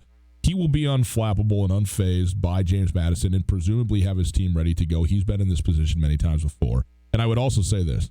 An upset of UNI over James Madison is far more likely than an upset of North Dakota State by Illinois State. Interesting. Far more. Illinois State was number 7 in the country before their quarterback. And their quarterback went down. Yeah, Illinois State can rush the passer, though. That's going to be really interesting, but because no one has been able to get to Trey Lance. What is the only way Illinois State can move the football? Running the ball currently. Robinson has gained over 500 yards the last 2 games. He's also carried the ball close to 70 times. Mm-hmm. In fact, I think more than 70 times these last 2 games. Good luck. Totally. Good luck. That's all I'm saying there. I wish you the best. My hat's off to you. Wouldn't want to be you going into Fargo if you're carrying that load. Okay, 329-1899. Pat, thanks for the call. 329-1899. If you have a call, you got a question about the games over, any of the quarterfinal games, Montana State, but hey, we could do the other stuff as well. 329-1899. By the way, FCS Speculators, a betting podcast, it's out right now. You can go listen to that and get a bunch of insight. We got a bunch of guests on there from guys around the country who cover schools that are playing in these quarterfinal games that are not Montana and Montana State, so you can get some insight from some folks who really know the teams really well, and check that out as well if you'd like to. But 329-1899, we'll take your calls there. Also on Twitter, at 1029 ESPN is where you go on the social medias to ask questions. We go back to the Twitter feed, at J_Fulch. What's the key to Montana beating Weber this week? And I appreciate this multiple choice question. Is it Snead's health, Marcus Knight's run game, special teams forcing turnovers again, O-line? Those are the four options, the 4 key. My answer is probably none of the above, and I'll tell you what I think it might be. But of those 4, to me, unequivocally, it's Snead's health. Snead, when he is right, as we saw on Saturday, it can be as good as it gets. I mean, he's a national type of level quarterback in the FCS. He took he took no sacks, but he did get hit and tackled a couple times when he was running. And on one of those in particular, it took him some time, and he was clearly in discomfort standing back up again on that ankle. And I think that wondering how again, a high ankle sprain, we know what it is, man. It's like as soon as it gets tweaked, you digress significantly, potentially, from from the recovery standpoint of things. He played almost a perfectly clean game in terms of not being tackled, not being hit. The offensive line did an outstanding job, but it wasn't completely perfect, and he is going to have to recover yet again. If he is able-bodied and ready to go, it's massive for the Montana Grizzlies, and his performance is going to be key to this game. All those other things are obviously significant, but Marcus Knight, he does what he does, man. Give him the football, he'll score a touchdown, maybe four. Head back over the side. So, I mean, it's not even that it's not important as much as I think it's been much more stable throughout the course of the season. Marcus Knight, the offensive line somewhat the same. Special teams / turnovers obviously is always a huge deal, but I think the X factor of those four things, Dalton Snead. Yeah, Marcus Knight, what this season means from a historical context and what this accomplishment is of him scoring 25 touchdowns is going to be so interesting to remember years from now, because Marcus Knight's like the finisher, and he's had a good season, but he's been a cog and a scoring cog in an absolutely prolific offense. Mm-hmm. But so many of his touchdowns, I mean, Marcus Knight has 4 touchdowns where Mitch Roberts got tackled inside the 5. Right. And Mitch Roberts scored his first touchdown last week, and I was looking through all the stats, and I'm like, that's really his first touchdown? How is that it's possible? Because he's gotten caught on the 2, not even caught. Like, he always makes those great diving catches, and then he rolls, and then he gets touched, and that's like 3 yards out. Marcus Knight touchdown. Yeah. So Marcus Knight's been able to hawk a lot, and he deserves all sorts of credit. He's got nose for the end zone. It's going to be interesting to remember that this season in a historical context, because where is he all time? Second? No, he's first. Is he first? He broke Chase Reynolds' all-time record last week. Amazing. It's amazing, and it also seems like sort of sacrilegious in the history of Grizz football. I love Marcus Knight, but like to have a sophomore junior college transfer steal the record from one of the greatest running backs in school history. Well, the offense isn't predicated on him, right?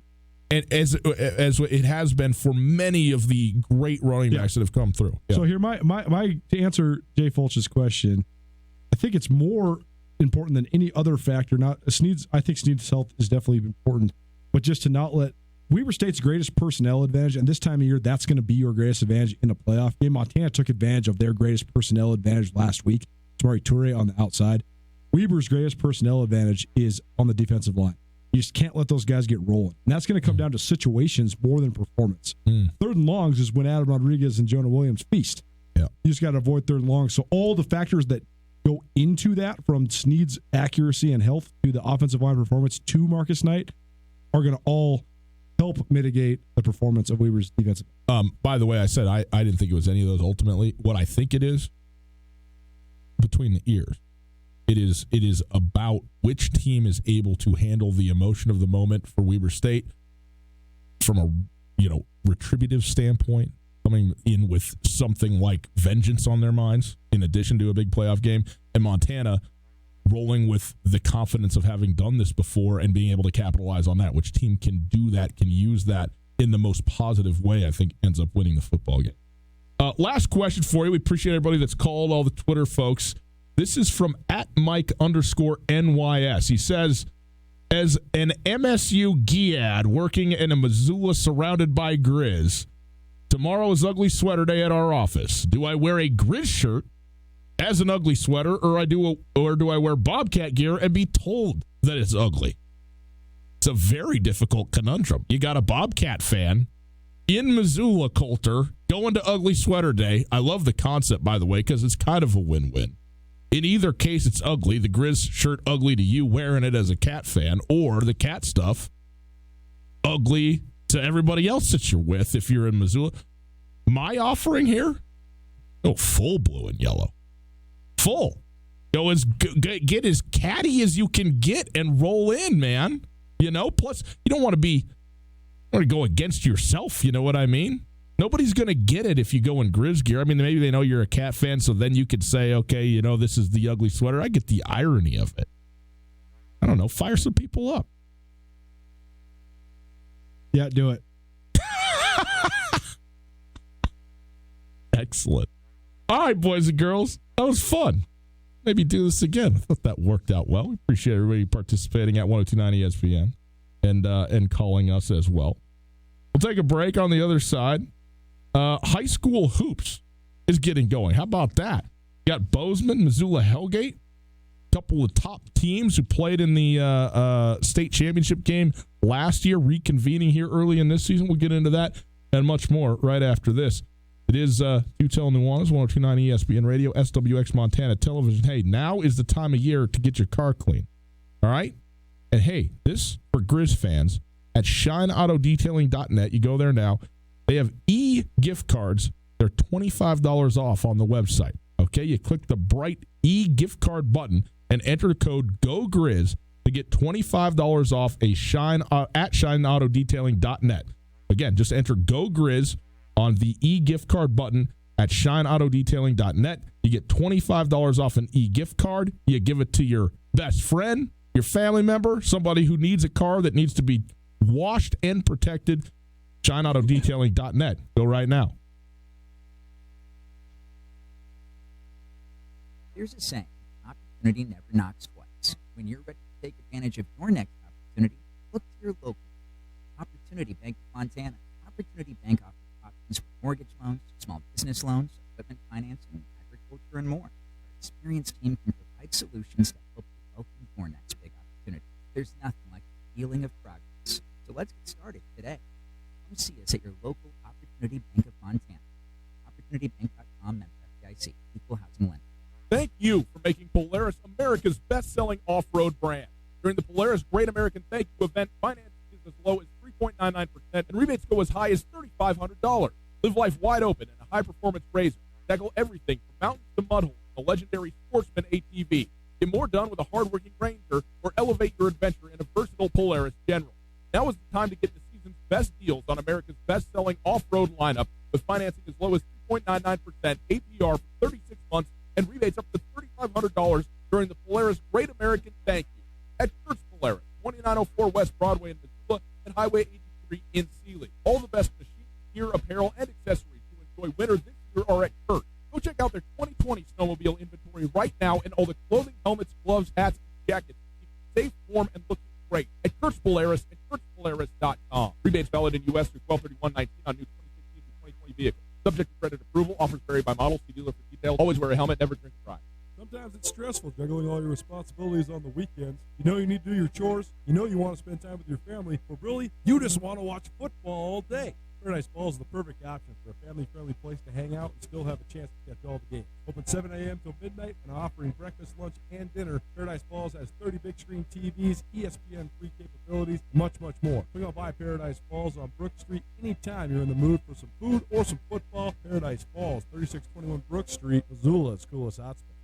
Have you been in an accident and have no idea what to do? I'm here with Catherine from the Advocates Injury Attorneys. Unfortunately, people are injured in accidents every day, and dealing with the insurance company can add even more pain to an already bad situation. That is where hiring the advocates can help. Let us guide you through the process and take on the hassles for you so you can just focus on you. If you've been injured in an accident, give the Advocates a call, 406-640-4444, or online at MontanaAdvocates.com. The Advocates are on.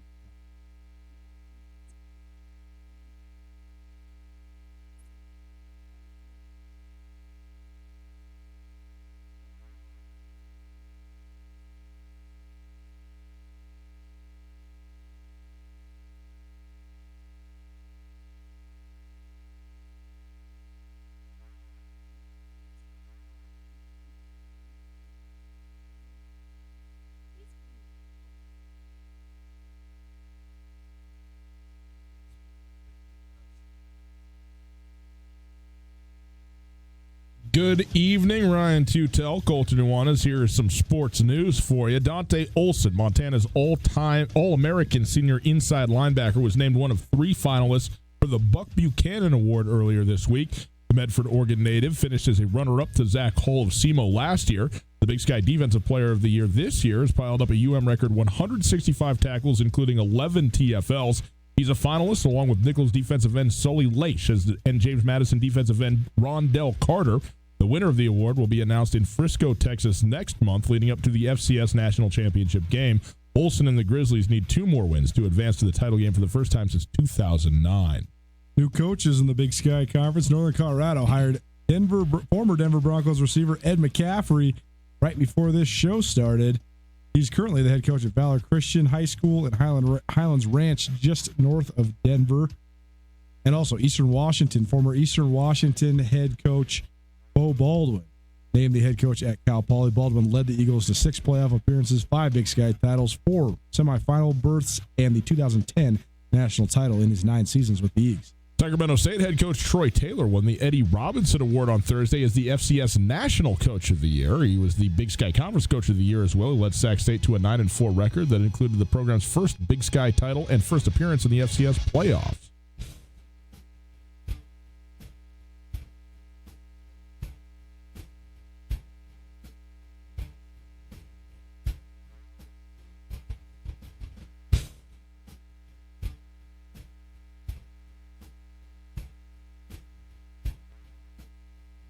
Yes, it's football season. Yes, it's quarterfinal football in the FCS tomorrow. But guess what? It's basketball season too.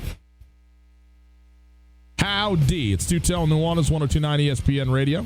We are broadcasting live from the Kurtz Polaris studios. Kurtz Polaris at 2904 West Broadway in Missoula, Highway 83 in Celia, and online at kurtzpolaris.com. And it is time now for our Prep Extra segment. It's presented by Farmers State Bank. Farmers State Bank, your Montana bank since 1907. And Coulter High School hoops are getting going.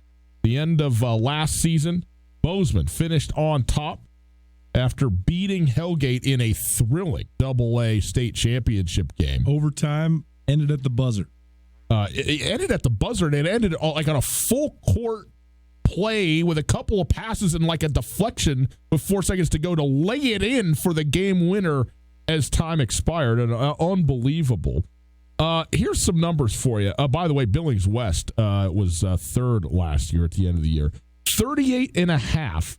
That's how many points combined Raleigh Wooster and Cam Lorant scored last year during the regular season. They are now teammates at Hellgate for the first time. Lorant was formerly at Big Sky High School. So open enrollment, baby. Yep, the open enrollment deal. Obviously, as we know, Raleigh Wooster was committed to go to the verbal commitment from a very coming out of his freshman year of high school to go to play basketball at the University of Montana, and then as he progressed through his career, a bunch of different offers came in for basketball and football, and he ultimately decommitted and has now recommitted to Utah State to play for the Aggies. Signed, sealed, delivered. So that's official. Logan. Yeah, it's right. That one's the verbal commitments are simply acknowledgments. They're not binding in any way. It's when you sign your NLI that you are actually committed to go to a place, and he has done that for Utah State. So Raleigh Wooster, his final season, led by the way Hellgate to their breakthrough win last year and have back-to-back wins, and then opened the season 3-0. The Hellgate Knights. And it got a little tougher sledding down the stretch, but the football team more successful than they've been in a long time, with Raleigh Wooster playing quarterback and now obviously back on the hardwood where he is probably at his best. Yeah, I think that this year in football it was interesting because I think when you know you're going to play basketball at the next level, I think that probably impacts your performance mentally just because you're trying to take care of yourself physically, especially if you're a guy that's playing football but going to play basketball. You don't ever want to hinder yourself, but it'll be great to see Raleigh Wooster compete one more time on the hardwood in Montana. For a long time since there was a reigning Gatorade Player of the Year that still had a season left. No doubt. That'll be fun. Another thing I want to talk about, Coulter, from a high school standpoint, everybody's been making, a lot has been made and talked about the new Gallatin High School that's coming on board next year. And for good reason. I mean, it's a big deal. But I feel like it has flown so far under the radar that Belgrade was upgraded to AA this season and is a new participant in AA athletics. And they had a very tough football season their first year in AA. Maybe not that surprising. They were 4-16 in boys basketball a year ago. We'll be playing now at the AA level. But this is significant that as the Bozeman area is now going to be a three AA high school city. And Belgrade in particular just hasn't really, I don't know, I feel like they've been sort of overlooked, that it was not really paid that much attention to, that they actually upgraded their classification. Yeah, it'll be interesting to see how it all rolls around. They were, its impact. Belgrade was so good in boys and girls soccer, volleyball, and softball when they're in the Class A level. It makes sense because they're a Class A town that's 6 miles from a double A. Yeah. And you need, I mean, like the girls from Belgrade are playing in the, like with Bozeman softball. It's not like you're in Lewistown where you have no one around. So right. That makes sense. But, you could see their move to double A really impacting it. But they have been good in football. Eric Kinnaman, former Bobcats, the head coach there in football, and they had a good run there when they had Braden Conkle and Derek Marks and Matt Tebow, and they had several guys who went on to play D1 football. But it's going to be a tough transition because I think that there's just a lot of different reasons why. You'd think, okay, they're the newest double A school, so they must be the smallest. I don't think that's the case. I think that 2 of them Missoula schools are smaller than Belgrade. Right. I mean, it is a big community. If you get priced out of Bozeman, which is easy to do if you are alive and have only 2 jobs, you need 3 or 4 jobs to live in Bozeman, I think.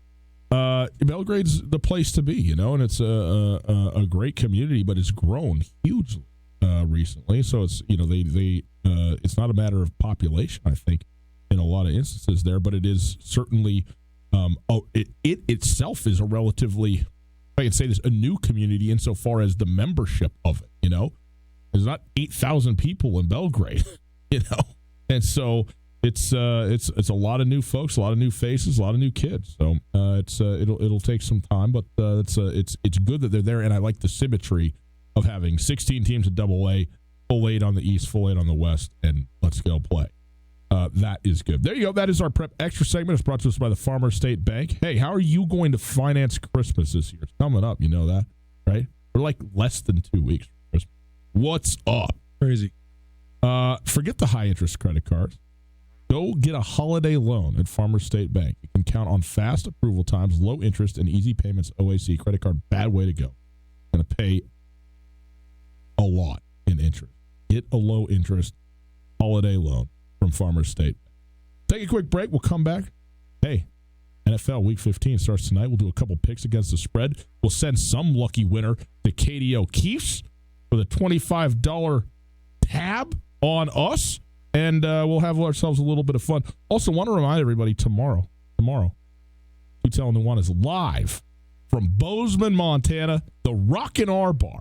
Watching us out there on SWX Montana Television, maybe on the YouTube in the Bozeman area. Maybe you're wherever you are in the state and you're headed to Bozeman for the game tomorrow, from Helena and Three Forks and all points everywhere. Three Forks isn't that far away, but maybe you aren't going from Three Forks. Who knows? Billings, come to the Rockin' R Bar, hang out, enjoy a little bit of pregame festivities, maybe a beverage or two, something to eat, and maybe some swag. Coulter will be there, Tucker will be there. We'll see. We got, if we're in 2 locations or 1, but we'll be at the Rockin' R Bar tomorrow. It's going to be a lot of fun.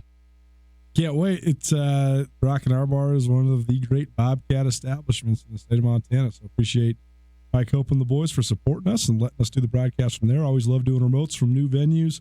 And so come see me. Maybe come see us, but definitely come see me 4 to 6 tomorrow. And we'll get you all primed up. We got sound from Jeff Choate. We got former Austin P head coach Will Healy coming on the show. So we have a lot of different avenues to preview this Montana State Austin P game, but the lone playoff game in the state of Montana. So Tootell and Nuanez will be there at the Rockin' R Bar downtown Bozeman. Picks against the spread, NFL style, next. In Western Montana, we know shopping local matters. You may think you pay more for the quality and customer service that comes with it, but not at Selway Armory. Selway Armory, locally owned, knowledgeable specialists that can answer your questions. In addition to the expertise, though, Selway Armory also has a bigger selection and lower prices than the box store. When you're in the market for firearms and accessories, save money with the experts at Selway Armory. Selway Armory, 2825 Stockyard Road, Unit 6, and online at selwayarmory.com. When your football team scores, sometimes you want to celebrate with a shot. Other times, your team might be getting whipped. You need a beer. At Katie O'Keefe's, you don't have to choose. Every Monday and Thursday from 6 to 10 p.m., come watch the NFL and enjoy a premium shot and a beer for just $6. That's right, a shot and a beer for $6. Located in the Stevens Center, Katie O'Keefe's is also offering $2 pounder cans of Rainier, PBR, and Busch Light. Monday and Thursday night football at Katie O'Keefe's, where the drinks are always cold and the people are always friendly. Hey, Colter Nuanez from Tootell, Nuanez. You need a great place for a Christmas gift. I got a spot for you. Aspen Sound in Missoula. They got all the hookups for everything you could possibly need for your vehicles. What are some of the sweet things you got going on down there, Tom? Thanks, Colter. You know, Apple CarPlay and Android Auto have sure been popular this year. Safety and convenience. You can do text messaging, maps, pretty much everything you need, and phone calls, music, everything right from the touch of your radio. We also have remote car starters, as you know, and window tint. Lots of goodies at a great price. Come on down and see us. This is Mike Nugent with Berkshire Hathaway Home Services. Berkshire Hathaway provides Western Montana with full-time real estate professionals for you whenever you need us. Our reputation as the state's most knowledgeable and available real estate group has helped build unmatched trust in Garden City and statewide. If you have been thinking of making a real estate move in the short or long term, give me a call. No pressure, no expectation. Just professional opinions and service at whatever pace you are comfortable. Give me, Mike Nugent, a call today, 531-1802. And remember, every question is a good day.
NFL Week 15 begins tonight. Make some picks against the spread. Have a little fun, shall we? Heading into a Thursday evening. Tootell Nuanez, 102.9 ESPN Radio, broadcasting live from the Kurtz Polaris studios. Kurtz Polaris at 2904 West Broadway in Missoula, Highway 83 in Sealy, and online at kurtzpolaris.com. If you would like to find us on the World Wide Web, you can do just that, 1029ESPN.com. You can listen live on the Listen Live tab. It's called a stream. It's available thanks to Opportunity Bank. Your local bank, your opportunity. And if you want to listen to us because you missed a portion of the show or it's just a way that's easier for you or more fun, catch Tootell and Nuanez on the podcast. Podcast available wherever you get your podcasts. Podcast is out there, and it is available thanks to the Wingate by Wyndham Hotel. Coulter, let's, yes. Yeah. And also listen to the FCS Speculators, a betting podcast. It is, after all, the quarterfinals of the FCS playoffs. This is a big one. You want to be involved in what's going on. Montana at Weber State, Austin P at Montana State, and then North Dakota State and James Madison victories. Just calling my shot there. Go ahead, check it out. The FCS Speculators podcast. Go give it a listen. Coulter tonight. Great football game. The New York Jets, one of the bottom dwellers, on the road at the best team in the NFL, Baltimore Ravens, for Thursday Night Football. I am looking forward to this very much. Are you ready, Coulter? Oh, by the way, brought to us by Katie O'Keefe's. We're going to give you a $25 bar tab to Katie O'Keefe's at the end of this thing, so stick with us. The Ravens are a 17-point favorite at home against the Jets tonight, Coulter. That's a big number. Even by new age NFL standards, 17-point underdog, that's a lot to be down by for an NFL team, it seems. Do you sit Lamar Jackson? No. Really? Yes. Really. I mean, why? Did you consider it? No. In week 15? They haven't even sewn up the conference yet. I understand. No. Playing the Jets. No, that's asinine. That's absurd to the hilt. You're an NFL football team or an NFL football player. You go play and you go win football games as long as you possibly can. And that's all. That's it. There's no questions. You don't think about it. So a win tonight for Baltimore, they will clinch the the AFC North. And they obviously are still trying to keep pace with New England in the AFC in general. But as a 17-point favorite, the Jets, by the way, are 5-6. They are 1-5 on the road, but they have been okay. Obviously, when 5-8. The 8 looks like a 6. I mean, it's close. Far be it from me to teach my daughter numbers. They've won 4 of their last 5, though. Granted, the wins have been against the Giants, Redskins, Raiders, and Dolphins, and then they did lose to the Cincinnati Bengals.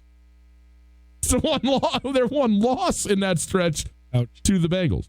In any case, it hasn't exactly been murderer's row, but they have looked better. And remember, all the losses they racked up early in the season were without Sam Darnold.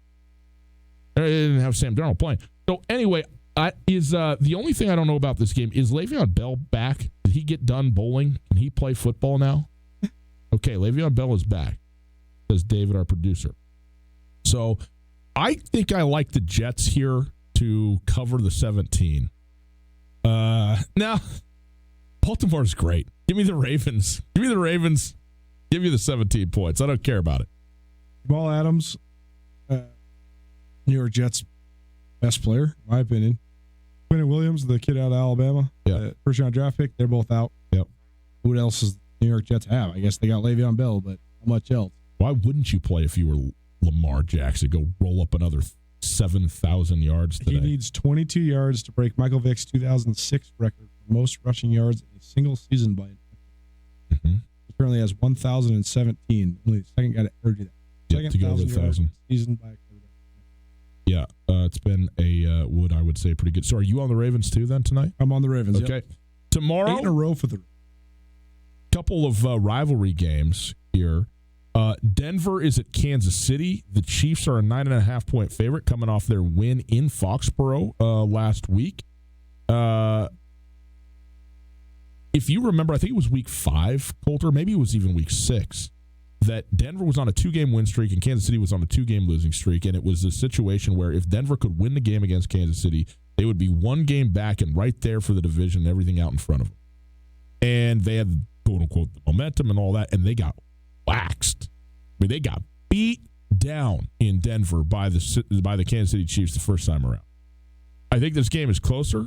How good has Drew Lock looked? I mean, this is remarkable for Denver. This kid comes off of IR. He's their second-round draft pick, and all of a sudden, look out. And you always say, hey, before there's any film on a guy, he can play pretty well, so maybe this is another game where he plays pretty well.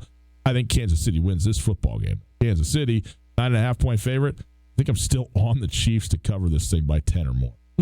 Yeah, I think the Broncos will cover. I think the Chiefs will win, but I think that the influx of energy that Drew Lock provided last week, I mean, they looked good for the first time in a long time last week. Texans are the most bipolar team in the league. No doubt. They're so strange. I just don't get it. They should be better. Yep. They're not. It's weird. I mean, part of that has to be on the coach. I mean, yeah. He's a volatile guy, and they're a volatile team. I don't know if he is volatile. I think he's just always sort of curmudgeonly. But, I mean, that's neither here nor there. All the words you could actually use to describe Bill O'Brien can't say on the I mean, I don't even think I think he's fine. I just think, they are not consistent. And that's a problem. How about this? The Fox late game. The Los Angeles Rams are headed to Dallas to take on the Cowboys. The Rams, who were just coming off a huge win over Seattle, by the way, but have not been the team that a lot of people thought they would be. In Dallas, perhaps the biggest underachiever of the year so far. Still going to win the division. The Rams are a 1-point favorite on the road in Big D. I can't for the life of me figure this out. This is the Rams all day long, as far as I'm concerned. I mean, it's not clear to me that Dallas players care that Jason Garrett is the head coach, and it's not. I mean, the fact that they're tied for the division league is the only reason that I sit here and think they're still even trying to play football in Dallas right now. Right. This is bad all day, and the Rams, I think, are invigorated because of that win, and I think still feel like they got a ton to prove. They're defending Super Bowl representatives of the NFC, so I think they're going to win this football game pretty handily, because I think these two teams, Dallas has been losing to teams that are not as good as them. The Rams are equals of Dallas talent-wise. I think these two teams are actually very similar. So in that respect, I think the 1 point thing is probably accurate. But the way these two teams are going, what has Dallas done to instill any confidence in anybody? None. So I got the Rams until further notice. I got everybody that Dallas is playing against. Cooper Kupp's return to full health has been even more impactful than I thought it was going to be for the Rams. They really struggled early because they just weren't running the ball with the same productivity as they were last year, and they've adjusted. They figured it out. They've looked better recently. So I agree. I got the Rams all day. The fact of the matter is that the Cowboys can't fire their coach because they still might win the division, but also the rest of the division stinks so bad that they're not putting any pressure on the Cowboys. The Cowboys are losing and still in first. They've lost 3 in a row and they're still in first. I mean, Philadelphia pulled it out of the fire on Monday night in overtime just to exactly against a 2-win football team. Manning. Now Eli's going to be below 500 for his career just because he's getting thrown out there when he shouldn't be on an awful team that's not. It's not even his fault anymore. Let's go to the game of the day Sunday. No ifs, ands, or buts about it. It is the Green Bay Packers hosting the Chicago Bears. The Bears are 7-6 on the season. The Green Bay Packers are 10-3. The Packers came off a very, I don't know, how would I call it, an uninspiring win, but a win nonetheless over Washington. But Green Bay 10-3. The Minnesota Vikings there at 9-4. And don't look now, but the Chicago Bears, who were 4-6, are now 7-6, have won their last 3, including a get-right game against Dallas, where Mitchell Trubisky looked like, oh, look at all of a sudden he's running around, he's throwing the football, he looks like a real dude out there playing ball. So Green Bay at 10-3 is a 4.5-point favorite. I don't know that there's a 10-win team or better in the league. I'm going to sound like such a fan here that I'm more wary of than Green Bay. I mean, Green Bay, look, if you've got 10 wins and it's week 15, you're a good football team, period. That's it. And Green Bay is a good football team. They also, they aren't overwhelming ever. Like they don't just go out there and roll teams. It's because they've only actually beat 2 good teams. Like it depends on if you think the Bears are good or not. Because they beat the Bears the first game of the year. They beat the Vikings. Good win. They beat the Chiefs. Other than that, their wins are just against teams that aren't that good. And then they lost to the Niners handily. Right. They lost to the Eagles, who aren't good. Yeah. I don't know. I mean, their schedule, you have reason to have trepidation because their schedule just has been pretty soft. They do finish out with all divisional opponents. They go Bears, Vikings, Lions to finish the season. And they're probably going to, they're certainly going to be, you'd think, at least 11, if not 12, or even 13 wins. I mean, they could run the table and do it. This is, though, a big game for Green Bay because with a win against Minnesota, you almost have 2 games to play with because they're a game ahead as well, so they have the tiebreak. But you don't want to lose this game to Chicago, have Minnesota potentially win on Sunday, and then face them with the same record in Minnesota, which would then be for the division lead. Like if you go into Minnesota and you have the head-to-head already and are a game up, it's a much more comfortable scenario for the Green Bay Packers. So this becomes a big game, and it's also big because Chicago is playing better. I mean, here's the thing. Chicago, I said Dallas is as underwhelming or underperforming. Chicago's right there, too. I mean, this defense, they get Khalil Mack. They're supposed to have Nagy, this, offensive guy, and their offense looked like maybe the worst in the league for the middle stretch of this season. Oh, but I mean, it was painful. And it was embarrassing. Now, all of a sudden, they get some things going. They get rolling a little bit. And so this is a team that is dangerous. Again, so, okay, it's against the spread. Green Bay, 4.5-point favorite, is in Lambeau. In Lambeau? Lambeau Field. I would pick this game based on who's home pretty much exclusively. Yeah. I got the Packers. Here's the thing, man. For even when the Bears have been better than the Packers or been favored, Green Bay just owns Chicago. Owns them. They just in the last I don't know 8 years, I think they've lost to the Bears once or twice. I mean, it's just unbelievable. So yeah, okay, I'm going to take Green Bay. Shocker. There you go. It's our picks against the spread. It's thanks to Katie O'Keefe's. We want to hook you up. You want to have yourself a nice Sunday? Give us a call right now. 329-1899. 329-1899. First caller, you got yourself a $25 bar tab to Katie O'Keefe's. Great spot to go watch all kinds of games. Newly expanded space. You walk in there, they got all kinds of games, board games, darts, pool. You can sit there and watch all the games and cover it, and bring whatever food you want in there as well. Order food in, bring it in with you, whatever you want to do. And then you can have some drinks while you're sitting there and have them on us. 329-1899 down there at Katie O'Keefe's in the Stevens Shopping Center. Great place. Watch Monday Night Football down there this weekend. Outstanding. Boys and girls, been a fun Thursday show. Thanks for everybody's participation today, asking questions and whatnot. We enjoyed that very much. Tomorrow, from the Rockin' R Bar in Bozeman. Can't believe it's already game day, Coulter. You ready for this, man? Man, I'm not, but I will be. It's so bizarre to have a 6 o'clock and an 8 o'clock kickoff on a Friday night and trying to keep an eye on both things that are going on, the staggered thing. I know. I'm really trying to talk into it mentally. Get yourself ready. I'm just going to be annoyed in the middle. Yes, you will be. You're already annoyed. Because I just really want to watch them both. Just start typing right now. Well, Write your stories. There's no predictability in these games either. I could have written the Albany story last week before it started. See you tomorrow.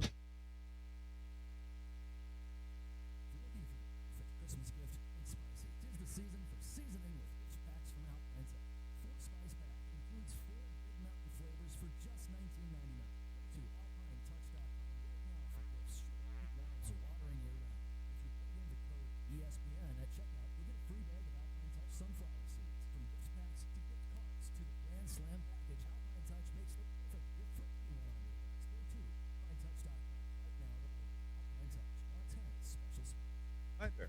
It's LifeWalk Life. Well, more like LifeWalk Liza, race, not feel and time. Now, some tire places come on. They don't make no time. And what about you? Because all those shopping. That's why we offer more tire help. Stop by. LifeWalk. LifeWalk Life. Do it the right thing. On Festival across from the fairground. Not all gift cards are created equal. The Montana Club gift card comes with